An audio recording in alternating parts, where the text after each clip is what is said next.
Welcome to the Untrapped Podcast, where we're motivated and inspired about success, small business, and personal development. And now, Keith Kalfas. Yo, I'm going to spit some game for you real quick about if you're newer in your landscape business to not let your emotions dominate you.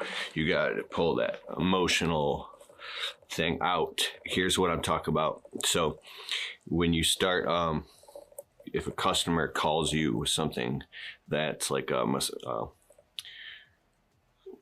fix a callback or a mistake, or a customer's asking you about something, you might jump to an emotional conclusion and start overreacting in your mind and your emotions and getting upset and basically letting your emotions get in the way.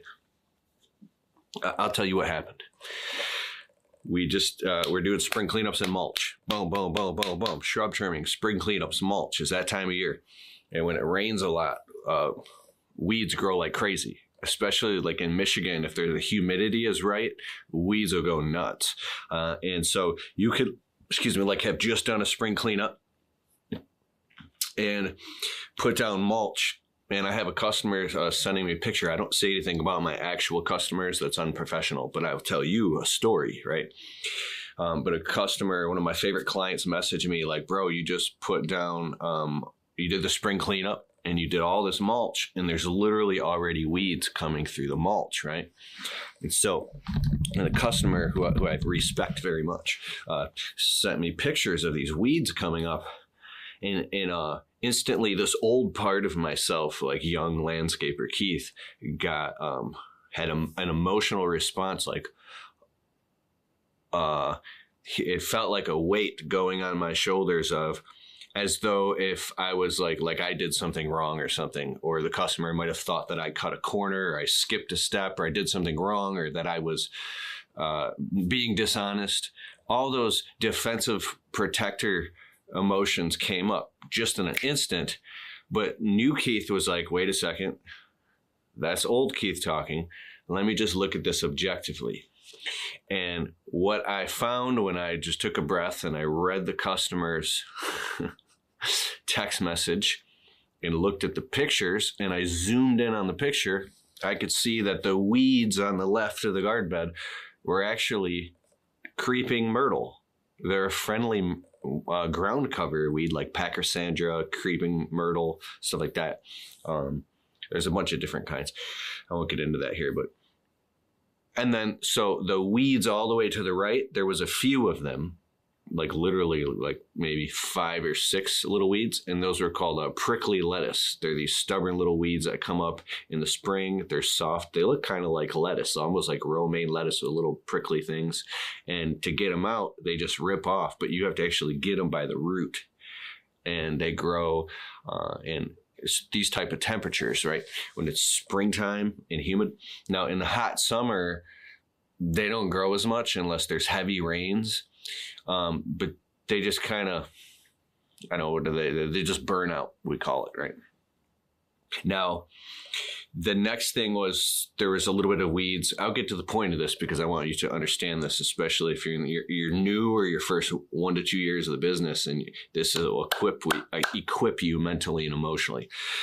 So then I zoomed down, and then there's a little bit of grass on the edge, on the inside of the edging, right? And we actually went and we're digging out most of that grass pretty much pro bono for free, because during the quote, I asked the customer, now this is more of a common area, like in the back of the yard and the back of the property, there's a bunch of like spruce trees and pine cones and stuff. And it's just a big garden bed to keep it looking clean back there. And when I started talking to the customer, like, hey, how far do you want to go with this? The edging is all like dilapidated and old and like this plastic edging, it's all like wobbly and it should really just be ripped out and replaced with good, solid, heavy duty black diamond edging with lots of stakes.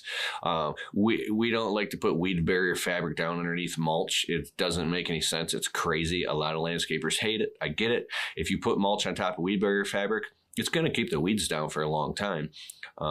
maybe about a year, but within the next year, stubborn weeds will come up. You could pull them easier and faster because they didn't have a lot of room to grow.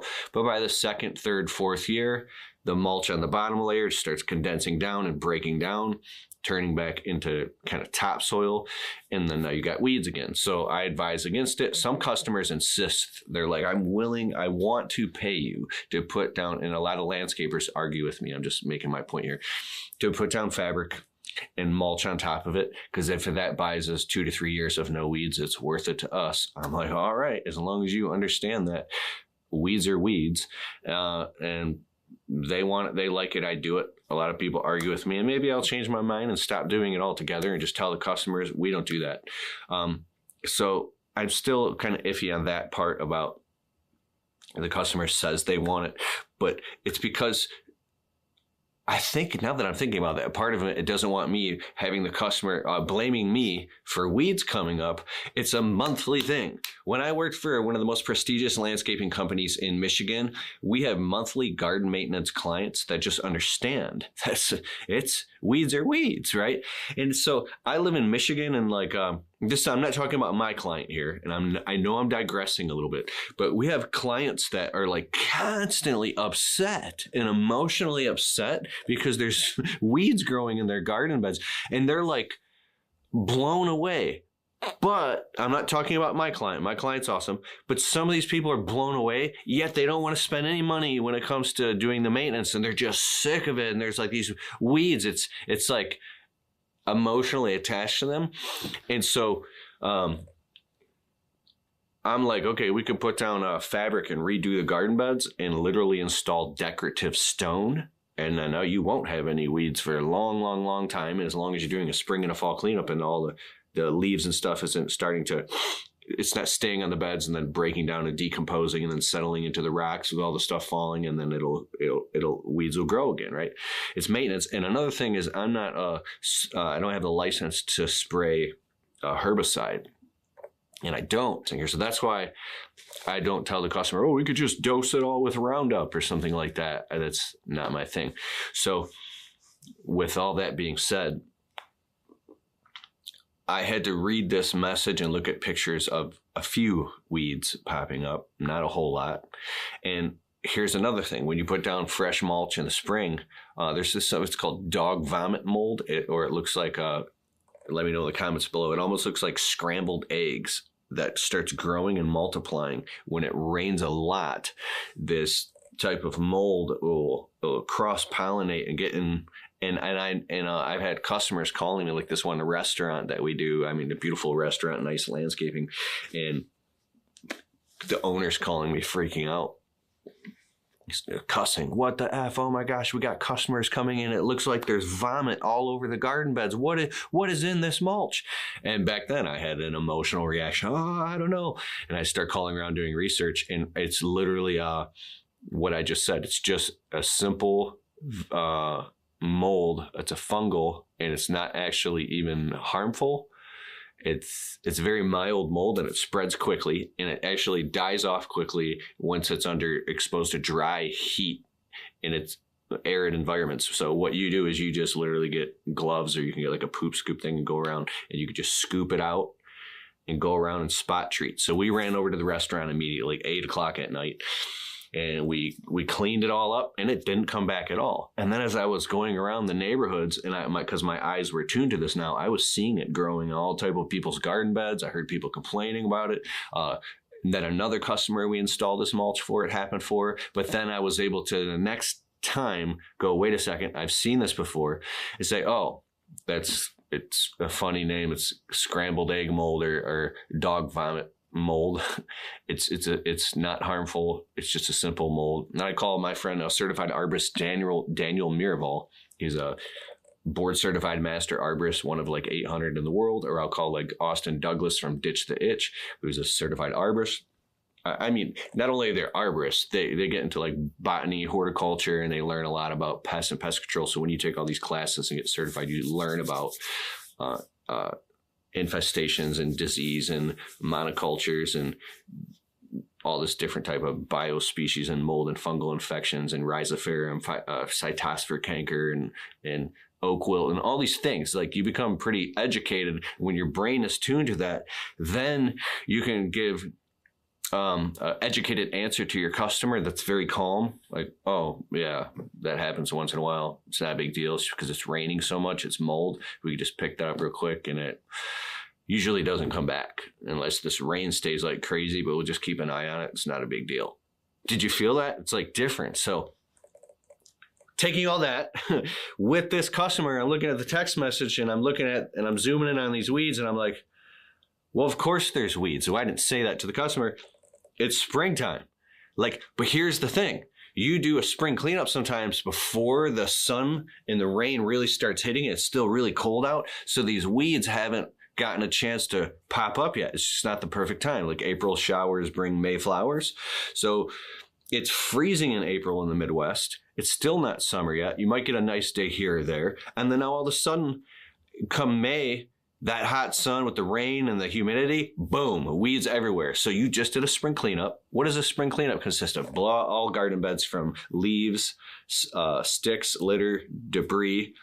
Clean out all the leaves from garden beds. You might go around and do a weeding if it hadn't done the year before. You might trim up some shrubs. For the most part, you're just cleaning up the property and getting it nice and pristine clean. And it's still, the grass is just starting to turn green and starting to grow. Maybe some dandelions are coming up, but not really. And part of spring cleanup is mulch. So it looks beautiful. It looks fantastic, especially if you've touched up the shrubs and put a nice clean edge on all the sidewalks and walkways, and you've cleaned up around the brick pavers. So this looks sweet. Now what happens 2-3 weeks later, 4 weeks later, we're starting to get into these late April, May rains, or throughout May, it rains like crazy, especially in May. Boom, weeds are everywhere. We have this huge growth spurt and everything, and now it looks like you weren't even there. So you have to understand what the cycles of the seasons like. Oh yeah, that happens all the time this time of year. Yeah, we did put mulch down. We put it down actually pretty thick to keep the weeds down. Those weeds are pretty stubborn. Now there's different types of weeds. There's prickly lettuce weed, and there's thistle weed. There's this thing called horsehair. Let me know in the comments below. I just horsetail weed. This weed grows underneath, like networks underneath the ground. You could pull it up for every day and it'll keep coming back. It's the hardest weeds to get rid of. So when I see that, I let the customer know, oh yeah, we could pull that stuff all day. That's the one weed that's almost impossible to get rid of. I'm really sorry. We can keep pulling it. And we'd have to dig up the whole garden beds and find every little tiny root. There's people I've heard poured gas on it and it ain't coming. It's just horsetail weed. Like, when I talk like that, the customer's like, oh, I know. No, you're telling me? I already know. I've been pulling this stuff for 10 years. It won't come up. I hate, where did it come from? And they'll agree. So instead of you getting like emotional, I'm passionate right now, but instead of getting emotional and feeling like maybe the customer is upset for you doing something wrong, or they might be trying to cast blame somewhere. If you did something wrong, you did something wrong, go fix it. But be very careful. I won't say his name, but I have a very famous friend in our industry. He's famous. I can say that. He wouldn't say he is. I called him when I've had issues before. I did a whole landscape job with retaining wall, all brand new plants, weeping cherry tree, buried gutter downspouts under the wall, pitched down, and then another 6 feet out from the front of the wall had elbow drains with elbows up to pop up. Drain vents, and I drilled weep holes in the bottom and put pebble stone so that the residual water could drain out. So when the gutters fill up with water, when it's pouring rain coming down the pitch of the roof, gallons and gallons and gallons of water, hundreds of gallons are gushing and going underneath the landscape and going out into the lawn where they belong. Beautiful. Whole landscape job done. Customer calls me up next spring, the next year around in the spring. He's like, I got water in my basement and you guys are the last guys to hear. I said, did one of our PVC gutter elbow downspout drain vents get buried gutter downspouts get clogged, or did I do something wrong? Did it break open? Did it break apart? I came there pro bono, boom, like in the rain, and dug out both drains all the way down, Our work was still completely solid and secure. There was no cracks. Nothing had come apart. It was great. It stopped raining by that time. And so I took water up and I ran water. It was working perfectly out of the, I was like, bro, man, our work is secure. I don't know what's going on. And so it turned out that, here's another thing you have to know if you live in the Midwest. I can speak for Michigan. Michigan houses have basements that are very common for leaking. I'm kind of going off course here, but this is very important. Okay, I live in Michigan. My whole house is secure and pretty much waterproofed. We have very gutter downspouts. My own house, if we get these torrential downpours in the spring where it's like crazy bombing rain for hours on end, and I'm talking like the streets are flooded, I will get water in a couple spots of my basement where I'm like, where did this water come from? How is this possible? And then I never get water ever again for 2 years. Doesn't happen. Everything's bone dry. Now you're like, oh, there's something wrong. Okay, I can't find what's wrong. And I search and I search and I call and I research, and there's something called, now I'm not saying I know this for sure, but there's something called hydrostatic pressure. When there's so much water in the soil, it's rained so much and the water has nowhere else to go, it's creating a hydrostatic pressure that's literally pushing through. In houses built, I've researched, before 1991 don't have a membrane that's around the entire basement of the house. It's a non-permeable membrane, and for water to push through the hydrostatic pressure that actually can go through the cinder block, through the brick, and then through, if you don't have some type of like a hydro cement or something, or some type of barrier. And obviously, a lot of houses have a sump pump. It'll push water. It'll get into the customer's basement. So as a landscaper, you're going to be very aware of what you're doing and understand pitches and grades and gutters and where's the water going. It's an obsession, especially for guys who do outdoor luxury living spaces and brick pavers. There's actually a guy on YouTube. I forgot his name. I binged out for a couple hours on some of his videos one time because he's a water they do water remediation and drain lines all around houses. I think he does stuff in Florida, does he? And he'll come in and they'll these people just got like a pool and landscape and brick pavers done. And now there's literally water backing up all over in their sunroom. And he'll go and he'll run laser levels and he'll find out everything. And even though he'll even compliment the company, like this company thought all these things out, but they didn't see this. Because during the heavy rains, when the water doesn't have anywhere to go, he'll find an area and he'll be like, it's actually coming from over here where they didn't expect, because they don't have the depth of experience that he has. And the water still got back and now went into the sunroom. And he's like, so what we're going to do, and he'll create this custom drain system that goes and pitches and then goes underground. It goes all the way out where it's supposed to go. And then they'll test it in the video. I was like, dude, this is genius. It's great information. So there's another thing of not being emotionally attached to small stuff. But when it comes to bigger stuff, these are the different lines and levels and stages of growth that you go through. If you are looking for the greatest software ever to run your business on, go to getjobber.com/Keith. You can create proposals, invoices, collect payments, and track your entire business directly on the Jobber smartphone app. If you want to get a totally free trial of Jobber right now, open your browser, type in getjobber.com/Keith, and after the trial, if you decide to sign up with Keith's link, you'll automatically get 20% off your first 6 months. So what are you waiting for? Go to getjobber.com/Keith. I don't like digging in my landscaping business. I don't do any luxury outdoor stuff. We do landscape jobs from $700 to $20,000. We do jobs for 5, 10, 15, 20 grand, 15 grand, 12 grand. And I've learned in my business, like you could bite off a little bit more than you can chew. But some of these guys that are biting off these bigger jobs and growing fast, I guarantee you, if that's what you want to do, you should go get the proper training. And I forget the name of it because I haven't gone to it. At the Equip Expo every year, they have these classes you can sign up. Go like a day early and sign up for all these classes. Join these groups. Go online. Get around if you want to get into like brick paver patio stuff or big landscaping.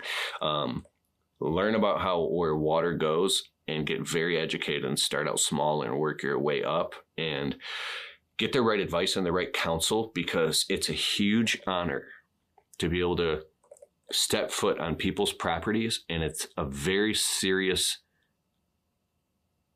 and you have to have the utmost amount of integrity and honor and respect when you step on someone's property, knowing that they're literally trusting you and handing over their hard-earned blood, sweat, tears, money. They're paying you and trusting you to do a job on their property. This is their home, their number one investment. This is their life, right? And this could be their dream to have something cool. And so you better cross all your T's and dot all your I's and make sure you get paid what you're worth. But man, I gotta have my friend Steve DeHant on here. Like, I've gone totally off. I've digressed, but I'm just free flowing right now. Steve DeHant, I've had him on the Untrapped Alliance. He's my, you can actually get access to the replay of that and all the other replays we've done. It's my private breakthrough group coaching workshop. We go live every other Wednesday around 8 p.m. EST. Most of the time it's at 8 p.m. and you can get on live and get your questions answered. And I bring on guest experts who run multiple 6 and 7 and multiple 7-figure businesses that understand sales, marketing, building a team, branding out your business, and the really high level stuff that's deep and to the point.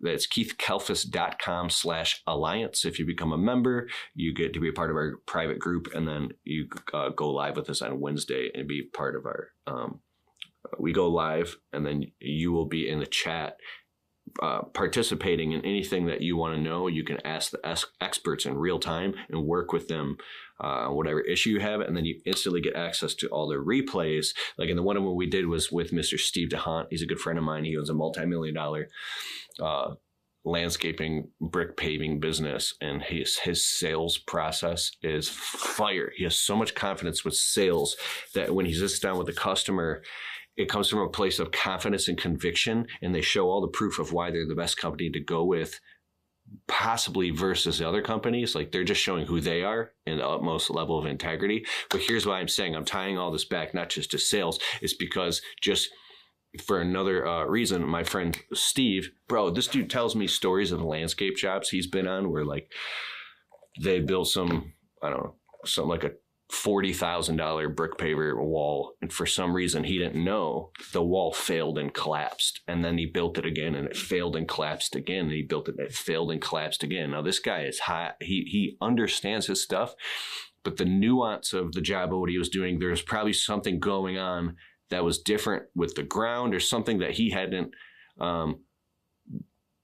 been in that territory before, and so he stuck with it and figured it out and did the research and even invented some of his own methods that now he fixed that job, and now it's been standing for like 20 years, and it's beautiful. It's perfect. It's like phenomenal. It's like, that's a huge, what is it, like a notch in his belt or something, because he stuck with it until he got it right. And then the customer is a customer for life.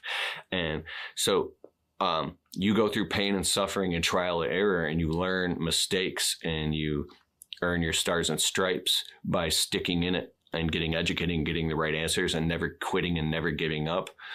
And so that's what earns you the confidence to stay calm and stable when a customer presents something to you, instead of emotionally freaking out and feeling like, oh my God, are they telling me I did something wrong? Or did I do something wrong? Or like I said, if you did, you had to go back and fix that immediately. But my famous friend told me, it's not Steve, my famous friend told me, I just wanted to lay that out. Don't immediately just admit to a mistake just because you're scared. Now the customer thinks that you did something wrong on their landscape job. You admitted to it because you were scared, and you don't even actually know if you're wrong or not. Like, what are you doing? Now you have to go fix that thing for free, and it might actually not even be your fault for real. So you just don't, I could make a whole video on this, and I want to go ask the person if I can get him on a video and say this right to you, like to your face, because this was a huge lesson for me. And I did it when I called back the customer with the drain issue. I was immediately just going to throw up my hands and be like, it must be my fault. We're the last person there. He got some water in his basement. But because my friend, who's a landscaper, this is why you should get around other landscapers, told me, hey, don't just automatically admit to something if you don't know. What are you doing? I didn't. It was hard for me to do, but I controlled my emotions. I said, oh, let me come over and inspect it. And I found that him getting water in his basement is because it was raining nonstop for like 10 days straight. Everybody was getting water in their basement. Lots of people, not everybody, that's an exaggeration. I got water in my basement. So I learned how all this stuff works, and the fear drives you into a bunch of research, which educates you and keeps you on your toes. But now you can give your customer a qualified answer without being afraid and be like, oh, like, if we did something wrong, I'll fix it. But we didn't do that. And sometimes the customer might not, I haven't had that issue. You have to stand up for yourself if you know for a fact, like, you didn't do anything wrong, like if you didn't get water in the customer's basement or something. But my mentor in this area taught me, because now you might be agreeing to fix something that costs $8,000, $10,000, $12,000, and the customer now gets this whole thing done for free, and it never was your fault in the first place, right? It's this interesting thing. So that's why it's so important. You start out with small stuff like some weeds in a garden bed popping up, right? Or maybe like you missed a spot, or you forgot to trim that bush properly. Then you graduate your way up to like, oh, this customer landscape job, a retaining wall, new landscape, buried gutter downspouts, they got water in the basement. Or like, there's nightmare stories that I don't want to go down with, I've heard, but you just work your way up to that point, and you grow the confidence in your courage as your belief in your own ability to figure things out, which is really cool, and seeking counsel from wise people. And then you could just stay cool, calm, and collective and do things the right way the first time with confidence, so you know you don't mess up. You wouldn't even consider messing up. You wouldn't even do something like that, right?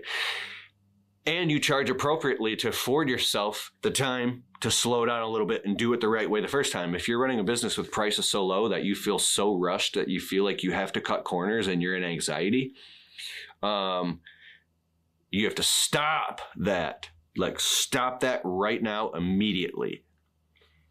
If you already promised customers you're going to do a certain job for a certain price, and especially if it's in writing, you have to do that and fall on your sword and learn that lesson. It's not their fault that you undercharged the job, right?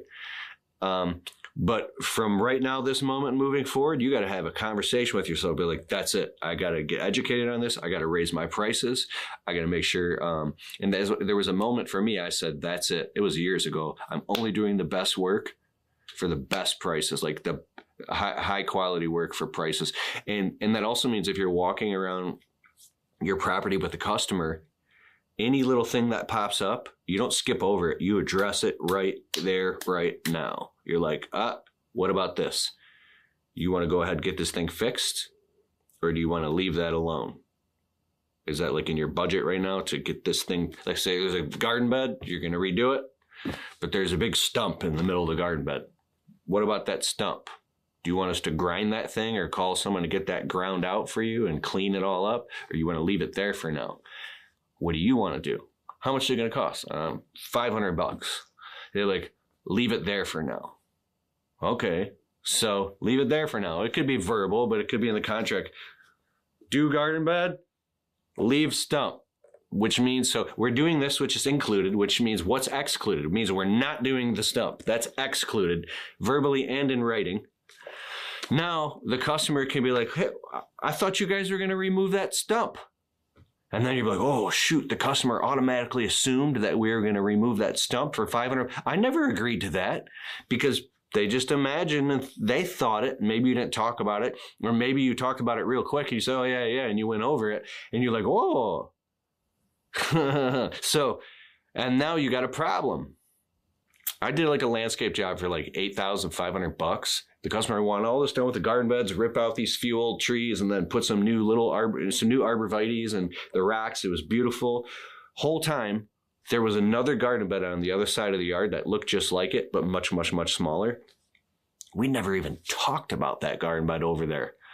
I really didn't even pay attention to it because I was so focused on the job. We did the whole job, and the whole job was done.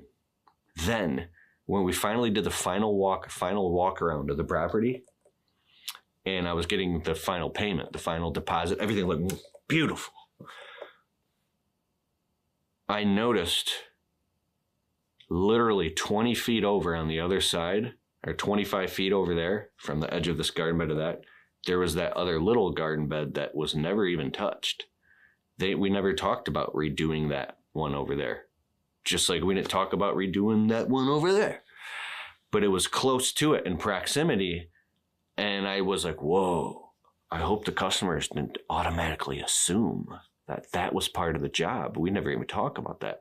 So I was like, in my mind, I was like kind of ignoring that garden bed. And I was like, I was sweating bullets. I wasn't physically sweating. I was nervous. And I'm like, I got to bring this up now. And I went over to that garden bed. I pointed, I said, in this garden bed, we never talked about anything about that. So we didn't touch that garden bed, but I can see that that could probably use some work in the future. But back to this is really great. And as the customers looked at that garden bed, right, I could have made this whole thing up in my head. It could have been all in my head. I don't know. That's the problem. They looked at it and they just kind of were like, yeah. And they went back to the project. And this is what my gut tells me. There's a possibility they could have thought, I can't believe I'm admitting this, but this is real landscaper talk. There's a possibility that they could have thought that that was included, but we never communicated it. And in that moment, it could have went one way or the other. They could have all of a sudden gotten upset and be like, wait, I thought that was. So by me confidently, I'm not telling you what to do here. I knew what I had to do in that moment at my level of like,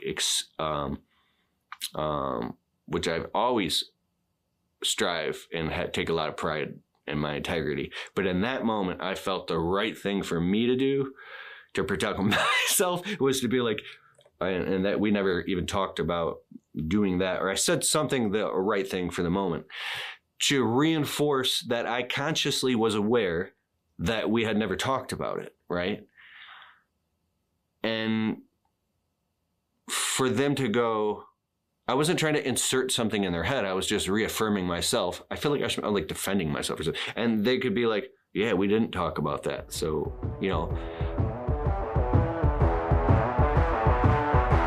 Hey, I hope you liked the show.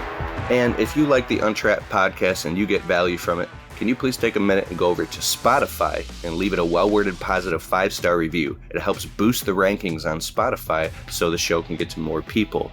Therefore, these messages can get out to more people and inspire more people so then they can go out and start their small businesses and crush it and get to the next level. It's a huge deal. All right, I'll see you in the next show.